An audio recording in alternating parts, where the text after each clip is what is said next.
हसनैन वो चार्जर देना। मैं तुम्हारे बाप का नौकर नहीं हूँ। काश मेरे पास सुपरमैन वाली शक्ति होती तो अभी मैं चार्जर को ऐसे ले आता। अबे ये तूने कैसे किया?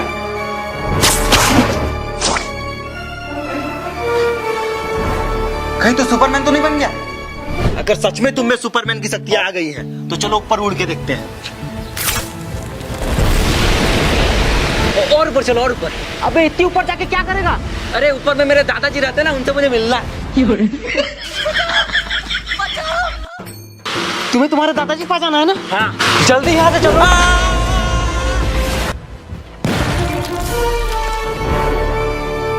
इस प्यार से मेरी तरफ ना देख।